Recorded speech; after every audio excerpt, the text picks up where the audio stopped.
Donald Trump had a major health episode in front of the entire world at the G7 in France.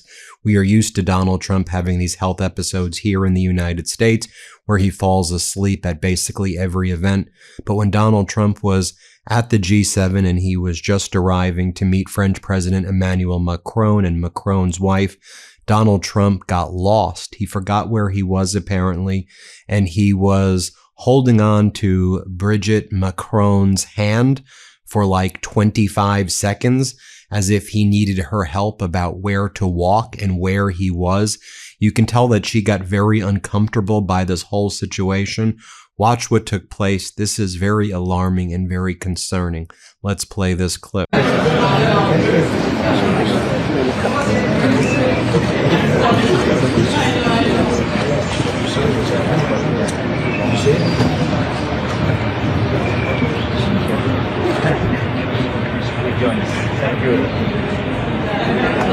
Thank you.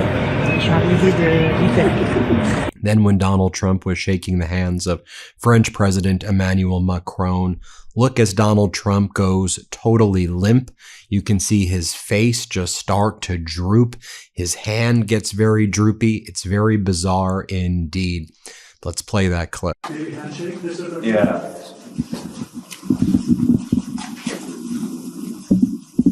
Also, you can check out here Donald Trump's swollen and discolored right hand. Look how swollen and discolored it is here.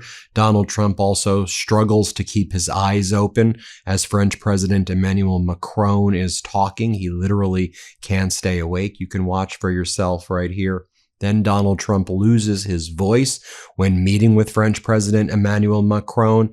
And Donald Trump starts talking about the UFC. And he's like, hey, you know, the UFC fight. The whole thing is very alarming and concerning. Here, let's play this clip. Merci beaucoup. So I want to congratulate the president. Last night, Cyril Gane won the fight against a great fighter. Supposed to be unbeatable. And that was it. Cyril is from France. Did you watch the fight? Yeah. Not in direct, but I saw it this morning. That was a great fight. It was a great evening at the White I was House. very proud. And then state regime media, which called itself Fox, started to get alarmed. They realized what was going on. And so they were like, well, it's pretty impressive that Donald Trump's even able to walk, huh? How busy he's been. Like, pretty impressive that he's able to even be awake right now. No, it's really not that all impressive that he's supposed to be the president of the United States. You're praising him for being able to walk. That's where we're at with this. Watch for yourself what state regime media does. Here, let's play this clip. And they're talking about something. My main observation so far is that this is the first time I've seen a world leader photo where the other leader, not Donald Trump, gave a thumbs up and the president just kept his hands at his sides. The fact that he can even walk, Peter, given all he's been through in the last 24 hours, I think really is quite remarkable. He's got to be beyond exhausted. Now, of course, we've seen Donald Trump struggle to walk before when Donald Trump was greeting Vladimir Putin in Anchorage in Alaska. Trump couldn't walk in a straight line. It was very pronounced. When Donald Trump was in Japan, Prime Minister Takaishi had to walk with him. And then just think about the past, week alone. This was Donald Trump at the UFC fight, sleeping. You can see for yourself. Then a few days before that, you have Donald Trump a few days ago, you had Donald Trump at the Madison Square Garden falling asleep. Remember that. Here, play this clip.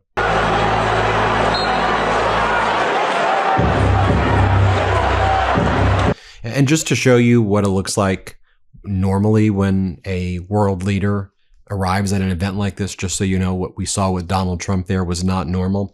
I want you to watch as Canadian Prime Minister Mark Carney arrived, and you'll see him greet Emmanuel Macron and Brigitte Macron. Just watch this. Let's play this clip.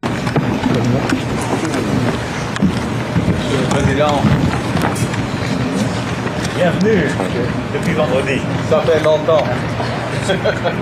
How was I? Like this?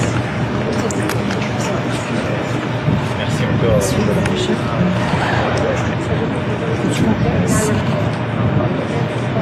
experts.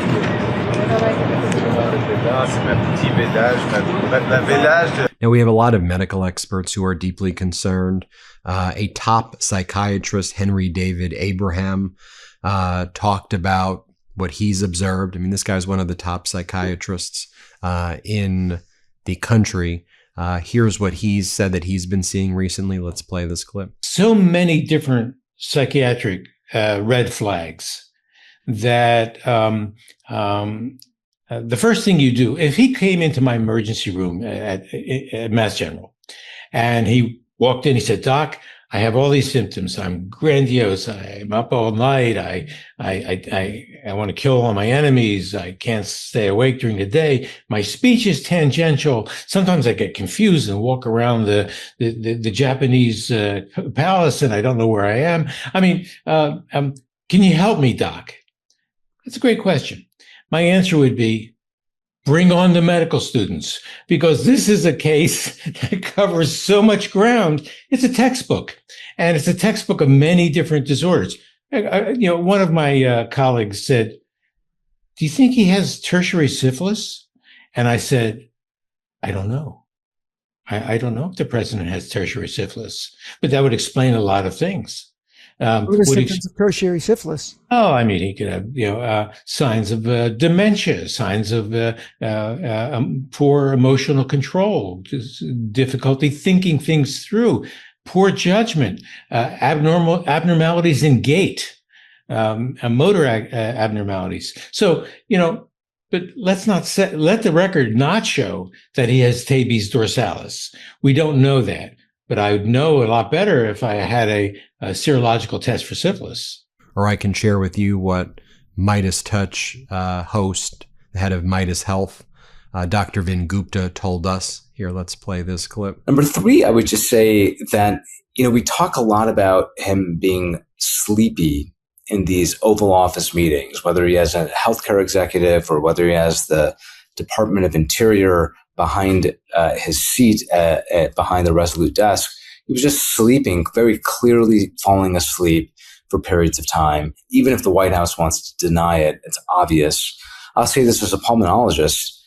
I worry. I mean, we need to understand, why is somebody so sleepy for multiple periods of time throughout the daytime hours? That's not normal. That is not a normal, they're just 80 years old, that's okay to fall asleep in the middle of the day. No, usually there's an explanation for that. And so what is the explanation? They like to parry it away that he's, the chief executive of the country, and therefore that explains that away. I'm not so sure that does. His working hours are pretty limited based on his White House schedule that's reported out. He is falling asleep in front of the camera repeatedly. And I worry about, does he have a sleep disorder? Does he have sleep apnea? He's clearly overweight, if not obese, even though they like to fudge his vital signs and his overall biometrics. I do worry, does he have sleep apnea? And there's just not either testing for it, or they're not being completely transparent about his healthcare.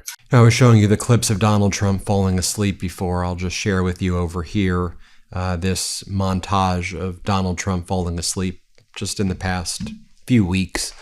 I'm going to show you this. I could keep on showing you longer, but here, you can watch for yourself. Here, let's play this clip. Warmth of a job, an economy, a community, a family.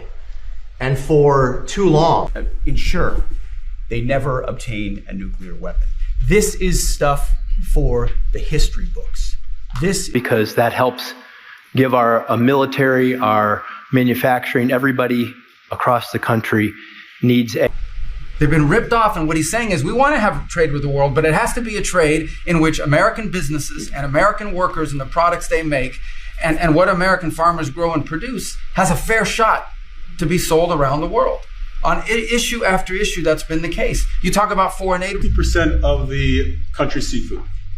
We are cutting unnecessary red tape that forced providers to close, limited access to care, and made it harder for working families to find the support they needed. We're moving away from one-size-fits-all federal mandates and instead empowering parents to meet their child's unique needs.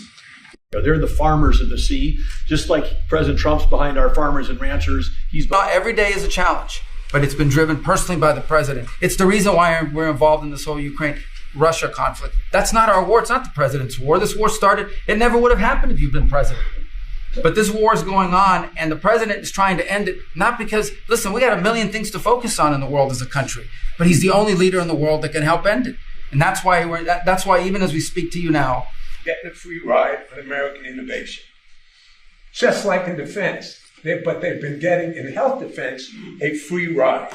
And now President Trump is putting policies in place to force these nations to pay their... That first Decoration Day knew what we know on this Memorial Day, that these graves are more than names and dates with a dash in between.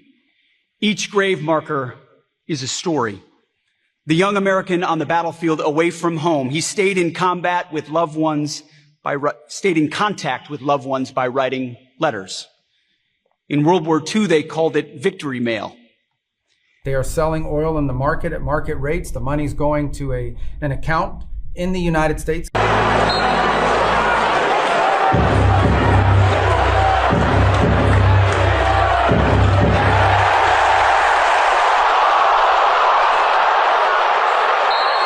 Now, while Donald Trump was sleeping, he couldn't even do some of the most basic tasks. Yesterday, we learned that a U.S. Air Force B-2 bomber crashed shortly after taking off from Edwards Airfield at 11:20 a.m. 8 people were killed aboard this B-52 crash, including military personnel, government civilians, government contractors, and 2 Boeing employees. Donald Trump didn't make any comments about it whatsoever. Also, we learned that while Donald Trump's been in this whatever clearly cognitively diminishing condition, it seems that Trump colluded with Qatar and Iran to undermine his own blockade. So Trump secretly approved a financial and maritime arrangement between Qatar and Iran, under which billions of dollars were paid to Tehran in exchange for free passage for Qatari tankers and ships through the Strait of Hormuz when Donald Trump had the blockade up, for the last couple of weeks.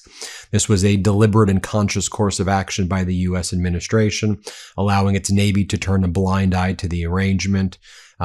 In complete contradiction to the professed policy. Remember, we were reporting here on the MeidasTouch. I'm like, a lot of ships are getting through, and then CENTCOM would be like, no, they're not. That's not happening at all. Yeah, it absolutely was happening. Also, but like what Donald Trump's most focused on is stuff like this. Donald Trump will be allowed to lift the World Cup trophy with the winning team as he did at the Club World Cup. Trump will now be presenting the 2026 Championship World Cup trophy on July 19th at MetLife Stadium alongside FIFA President Gianni Infantino. Why? Well, just go away, man. This is like what Donald Trump is focused on right now while you're seeing everything I'm showing you right here. It should also be noted as Kyle Kalinske posts, people living with dementia often cannot walk in a straight line. As the brain changes, it loses the ability to properly send messages to the muscles, which makes it harder to keep balance, judge distances, and coordinate steps. And so what you're seeing there, he's suggesting is in line with that, just forming just an opinion. He's entitled to those opinions. And I'll just show you a video that we were making 2 years ago. We made this video on the MeidasTouch network to just call out the signs and symptoms of frontotemporal dementia. I showed you all these clips at the outset. You can tell me what you think. Here, let's play it. And my stupid people, when I wanted to refute it, they said, sir, don't dignify it with a rebuttal. Have you been noticing peculiar behavior recently in someone you know? Carried out by someone who mixes fiction and reality? the late, great Hannibal Lecter. He's a wonderful man. Perhaps someone of advanced age you have known for years. Did you just see Maduro, Venezuela? It's unbelievable, Venezuela. Of course, we all have our goofs. But consistently odd behavior can be a sign of frontotemporal dementia, a degenerative disease of the frontal and temporal lobes of the brain that dramatically impairs cognitive function. And there are some key signs to look out for, like slurring words. The failing New York Times by anonymous. Struggling to find the correct words is another sign. The Mueller report, I wish, covered the oranges of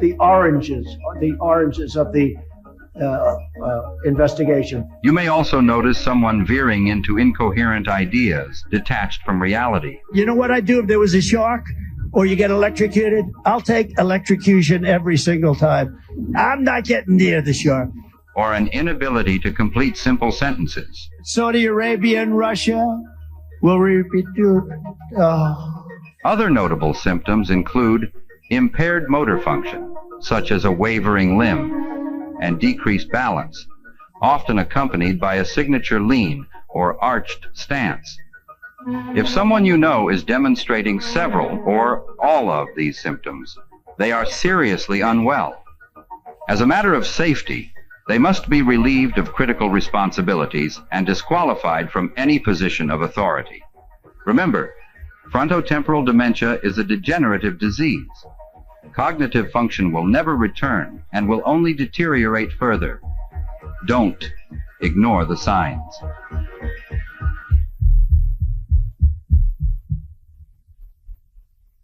There you have it, folks. Let me know what you think about all of this. Hit subscribe. Let's get to 7 million subscribers. We appreciate you. Thanks for watching. Thanks for watching. Be sure to add the MeidasTouch podcast on Apple Podcasts, Spotify, or wherever you get your podcasts for new updates every single day.